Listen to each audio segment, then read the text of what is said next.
Hi everyone, thanks for making it Jamaica Magazine today. I'm your host, Adrian Atkinson.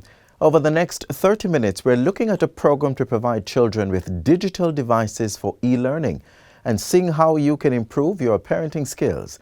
We'll also get health-wise about the holistic management of diabetes. Sit back and relax with these and other interesting features right after this important message.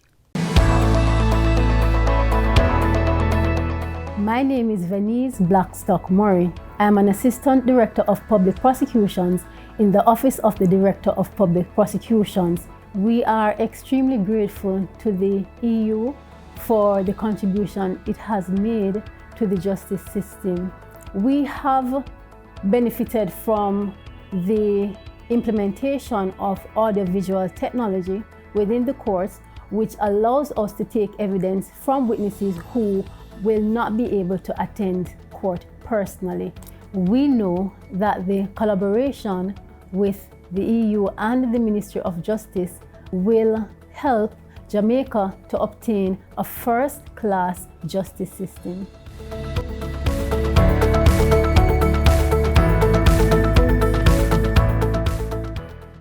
As Jamaica advances further towards a digital society, the government has been devising ways and means to equip children with the tools to navigate learning in this space. The Serve Jamaica Digital Device Program is one of those methods. Let's see how it's been going.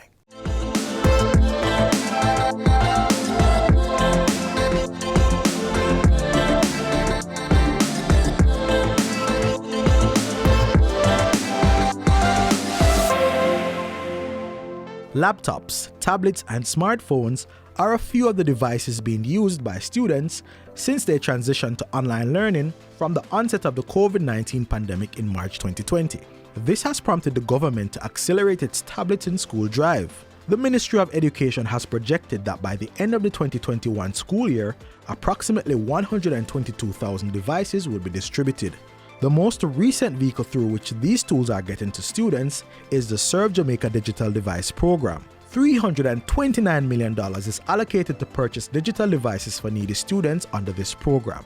These are individuals who have not benefited from any of the government's previous initiatives. The government is aware of coverage gaps and hence the strategy of employing a variety of complementary distribution mechanisms to reach the target population with appropriate safeguards to prevent waste and duplication. Members of Parliament and councillors are to identify 100 students from each of the 63 constituencies. Once the devices have been procured by eLearning Jamaica Limited, the Ministry of Finance and the Public Service will make payment to the supplier directly by instruction from the Accountant General's Department. The program is a collaboration among several government ministries, namely Finance, Education, Science and Technology, and Local Government. The partnership also includes eLearning Jamaica, members of Parliament, and councillors in the municipal corporations island-wide. MPs will be required to fill out a designated form with beneficiaries' information and submit this to the Constituency Development Fund, CDF. The same is required for councillors, but this process will be managed by the Ministry of Local Government. Meanwhile, the CDF will facilitate the required administrative procedures in constituencies. That includes providing the standard form to MPs, which should include the names of students, their school, grade and registration or school ID number, as well as instructions regarding deployment and collection of the devices. The CDF will provide the data on intended beneficiaries submitted by members of Parliament to the Ministry of Education. The Ministry of Education will in turn check the list of intended beneficiaries submitted by the CDF against the database of beneficiaries under the ministry's various other digital device programs to avoid duplication. The Education Ministry will then approve the list of beneficiaries and submit this to eLearning Jamaica. eLearning will procure the device, and they have already started that process. They'll deliver the devices to members of Parliament with the same list that the Member of Parliament provided, which has all the beneficiaries. It has those approved by the Ministry of Education, along with a space for the parent or guardian to sign indicating receipt of the digital device.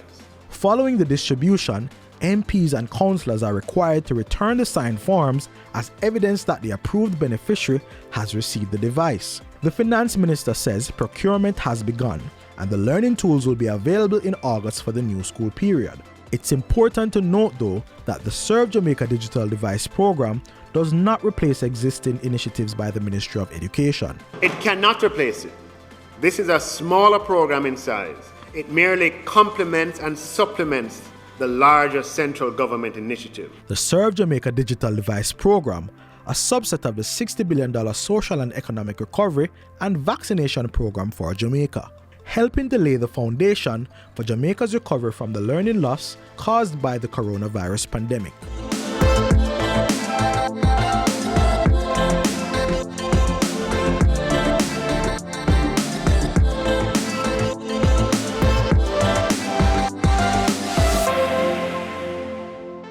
Are you aware of how Jamaican adolescents use social media?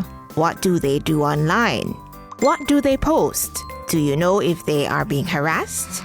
These are questions you should be asking yourself because it is your duty to keep your children safe online. Parents, here's what you need to do. Be active online and offline. Help your child to set up his or her online profile.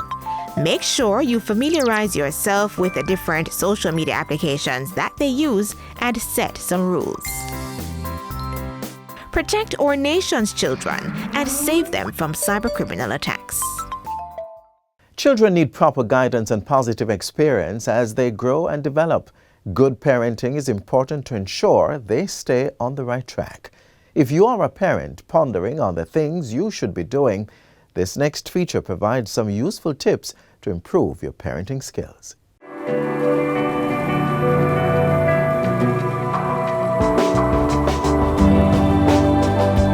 For teenagers, it's a little harder in some ways, and in other ways it's a little easier because they do understand the difference between right and wrong. It's clearer what are some of the things that they love, and you can remove those things. But one of the things that's really important with teenagers is really to take the time to make sure that they understand that their feelings and their opinions are valued. So in the moment, yes, I'm removing these things, but I'm also having a conversation with you about why you won't have access to these things for a particular period, right? We're explaining why this thing might be dangerous to you, whether or not you agree with it. I am the parent, right? This is where I am coming from. It really requires a conversation because ultimately what you want to teach them to do, is to reason and to think, right?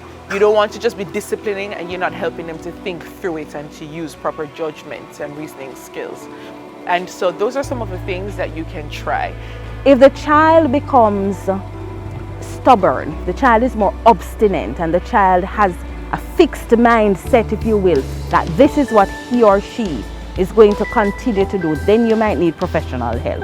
You might need to call the commission, or you might need to call a social worker or a guidance counselor to help for you, because sometimes parents don't have the language either to even explain why this behavior is wrong, and that causes friction. Once the friction starts, then we recommend that you get a third party involved because it could become worse.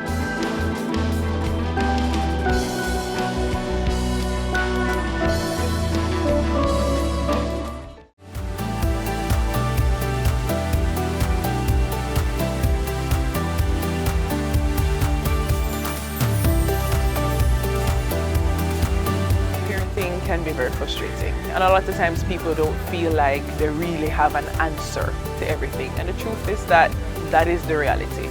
But there are different things that people can try. We're not saying that any one thing works for everybody or that you'll even get the outcome that you want immediately. Especially when you're dealing with young children, you might have to try something several times before you see a particular result. So for example, if it is that you want a child to learn the difference between right and wrong, a lot of times in the past we use pain to teach that this is wrong, right? But we find that ultimately when you hit a child, what you're teaching them to do is, when I don't like something, I should hit and I should lash out.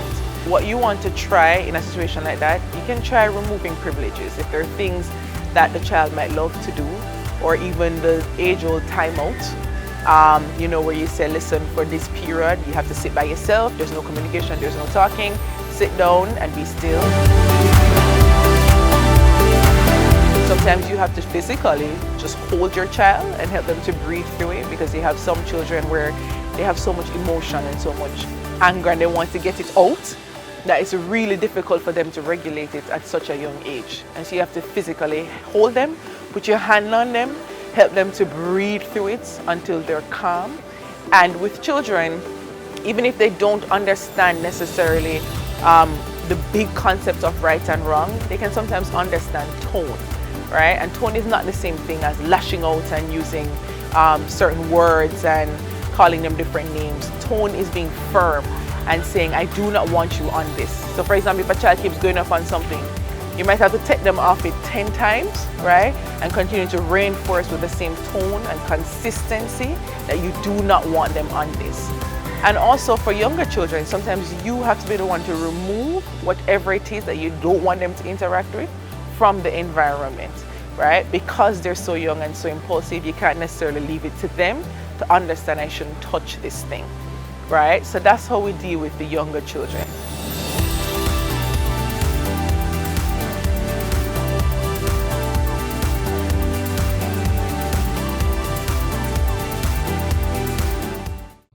Hurricanes can strike at any time. In the event of one, be prepared to act quickly.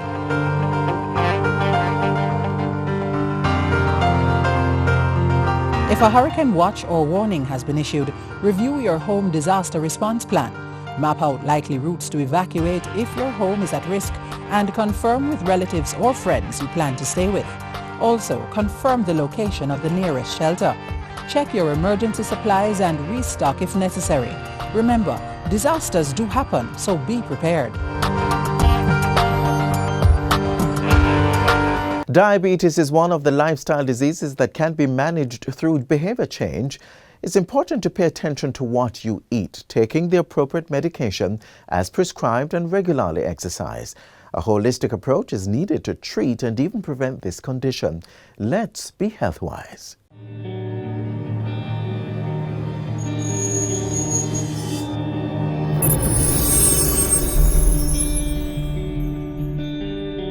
Diabetes is a serious chronic lifestyle disease affecting millions of people over the world and continues to increase.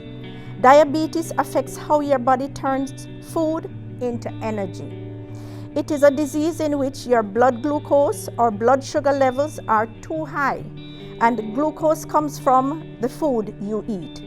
Insulin is a hormone that helps the glucose get into your cells to give energy.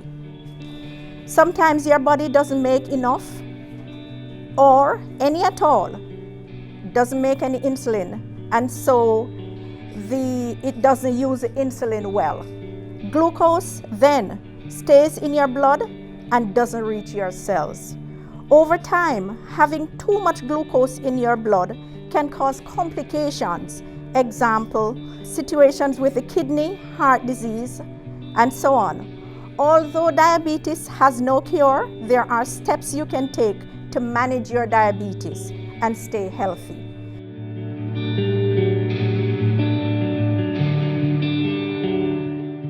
It is through lifestyle that we manage the risk of diabetes.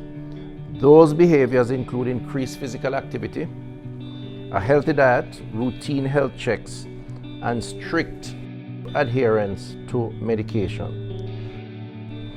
The Ministry will be championing the cause of persons living with diabetes. We have updated our clinical management guidelines, which is now available on our website, and we will be working on increasing access to testing through the introduction of point-of-care testing. This methodology of testing is the gold standard for monitoring and control of diabetes.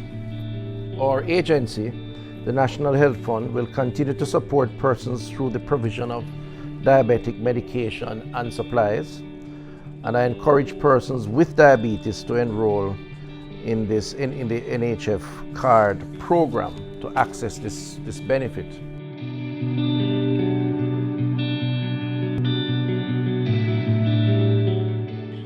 The person with diabetes should really have an opportunity to sit down with a trained clinician who is able to help them to understand the concepts of diabetes self-management, education, and support.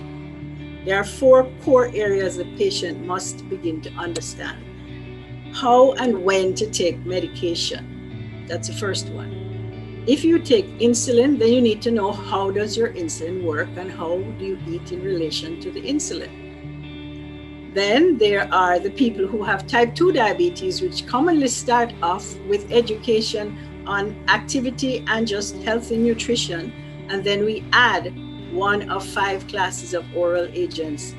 And then we teach them how to make food, how to eat food. Also, we think of things like target blood pressure. Is your weight healthy, or do you need to lose a little weight? And most importantly, how do you feel? What is your quality of life? All of this is what we focus on. Also, when you get your lab work done, what is your hemoglobin A1C? The target should be 7% or less. Keep that number in your mind. Diabetes damages the feet, the kidney, and the eyes at first, and then eventually we also find it can cause coronary vascular disease too. But for foot care, the person with diabetes every day, you wash your feet, wash them properly. Dry your feet, dry between the toes. Moisturize your feet, but do not put moisturizer between the toes. Make sure that you wear cotton socks, right? If you're going to have your toes cut by somebody trained who knows how to cut them. Examine your feet every day. Do not walk barefoot. Please, please, please do not walk barefooted, because if you injure or cause trauma to the feet, you may not feel it because your diabetes has damaged the nerves to the feet. And finally, when you buy shoes that are comfortable and that you can wear without causing blisters or trauma to the feet. Now we have research that shows that I can prevent the eye damage, the kidney damage, the foot damage, and the amputations by just keeping my blood glucose under control and taking care of myself.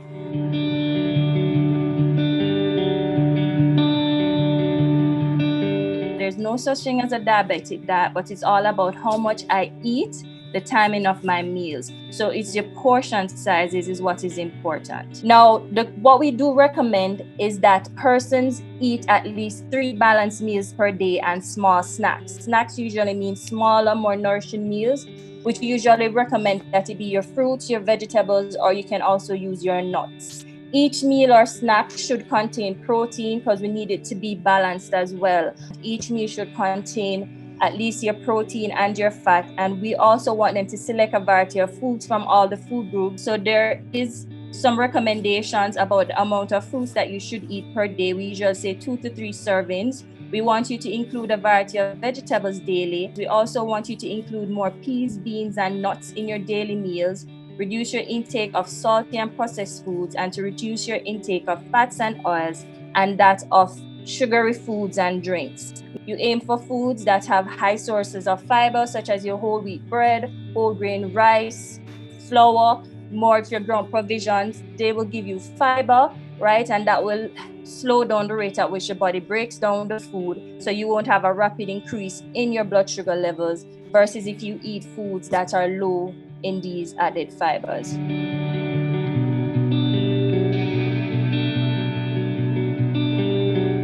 When you're having alcohol as a person living with diabetes is not to have it on an empty stomach, because it gives the risk of lowering your blood sugar.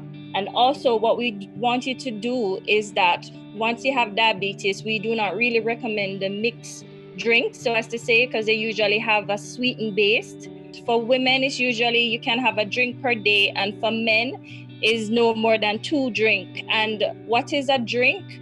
Usually for beer, it's not more than 12 ounces. And for like a shot, is usually a shot, which is about 1.5 ounces. And for wine, recommendation is usually about 5 ounces thereabout.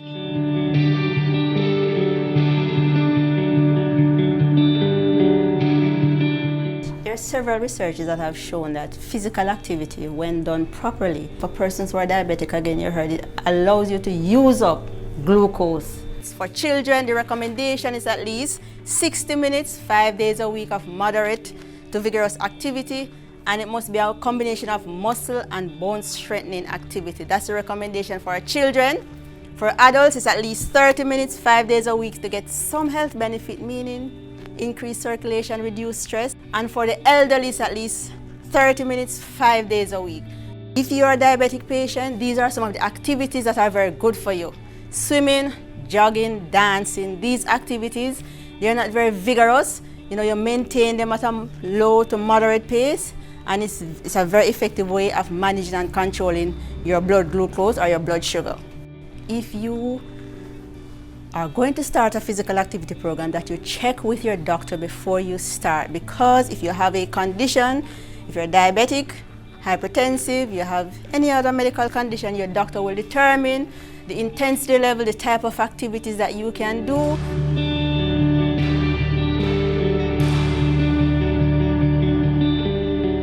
Persons living with diabetes mellitus have multiple psychosocial issues related to diabetes management and its complications even before COVID. And there's an entity called diabetic distress, which refers to the negative emotions such as feeling hopeless, angry, or frustrated that persons who are diagnosed with diabetes experience, especially if they lack social support. I must mention we have the mental health helpline, which is 888-639-5433, or simply remember 888-NEW-LIFE, which is a 24-hour, 7 days per week psychological support produced by psychologists. When you call this number, they can provide emotional support for you. If you are feeling any form of emotional distress, they can provide support for you, and where you need additional help, they will direct you to additional help.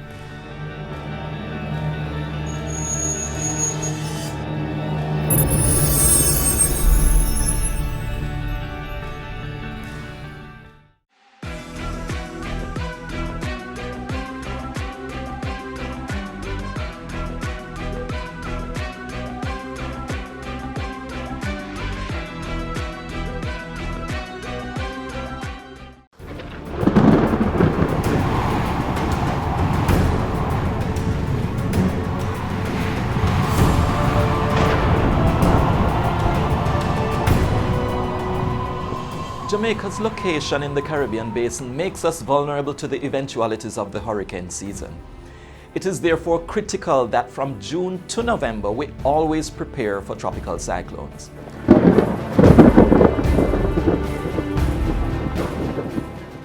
The location of system formation and their usual paths places Jamaica at risk for the entire 6 months of the hurricane season. Systems form in the Western Caribbean, that's Jamaica's location, or in the Gulf of Mexico at the start of the hurricane season. But as we move through July and August, we see development more in the Eastern Caribbean. Systems that develop here tend to move towards the west in the general direction of Jamaica. Then around September and October, we see systems developing more off the west coast of Africa or over the open waters of the tropical Atlantic Ocean. But the tendency again is that they move towards the west with a slight drift to the north, again placing Jamaica in a bullseye position. As we go into November, there is a shift to development in the Western Caribbean once again, sometimes in the southwestern region, but they move towards the north. Again, Jamaica is a target.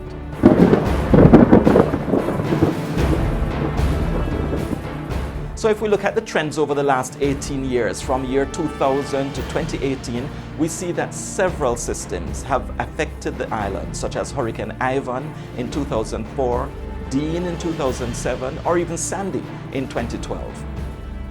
Many people say that Ivan only passed close to Jamaica, it never really hit us, but it was a direct hit. We came within the ambit of the most tremendous wind speeds that are associated with a tropical cyclone. The eye wall moved over the southern coastline. Dean in 2007 was another hit for us. The center of the system was off the south coast, but again we came within the eye wall of Dean as it moved along the south coast. And in 2012 we had that visitor from the south.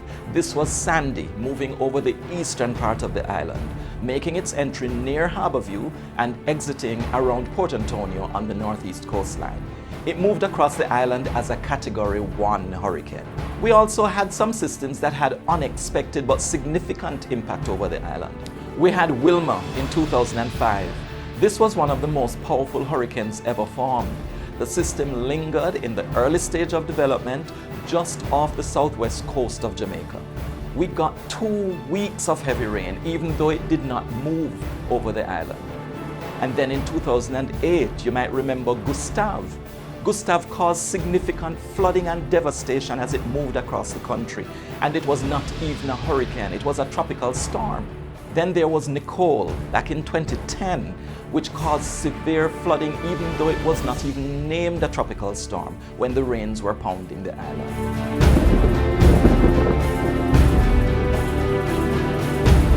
We also had systems that didn't affect us despite our preparations. 2 of the most memorable ones were Tropical Storm Earl and Hurricane Matthew, both of them occurring in 2017. If we look at especially Matthew, all the models were projecting a direct hit for Jamaica, but that is not what happened. Instead, it moved a little toward the east and it devastated Haiti. Some persons may use this as an excuse for not taking hurricane warnings seriously, but remember that despite the technology and the advances that are made in predicting the path of these systems, tropical cyclones are still somewhat unpredictable. It is always better to be prepared for systems that might hit, but don't, rather than be unprepared for one that hits us.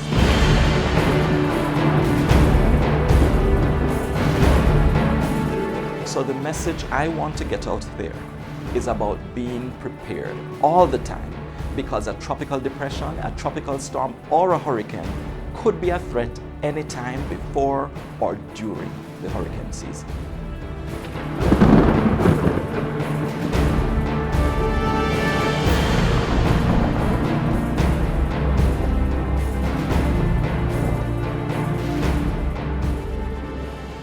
Role of the DRF in violence prevention in our society is to mediate. We believe that mediation is really a very good thing in terms of resolving disputes at the court level, at the parish court level, and at the Supreme Court level. Now, let me tell you about some of the matters that may come at the parish court levels. You and I live in a tenement yard and a fight. We report the matter to the police, it goes to court. The judge may say, well, you know, you are just probably a teenager. Go to mediation and see if you can get a settlement. Because if you can agree, then you won't have a criminal record. We urge everyone, all our offices, come to our offices, no matter how simple the matter may be. Come to us, we have persons who are trained. This is where we end another wonderful journey through the pages of Jamaica Magazine. We value your company, so be sure to join us again tomorrow when we'll bring you another informative show. Until then, continue to watch these and other programs by logging on to our website, jrs.gov.jm, or subscribing to our YouTube channel. You can also find us on all the major social media platforms and through our mobile app that's Android and iOS compatible. On behalf of the entire production team, I'm Adrian Atkinson, reminding you to follow the COVID-19 protocols and to stay safe. This has been a production of the Jamaica Information Service, the voice of Jamaica.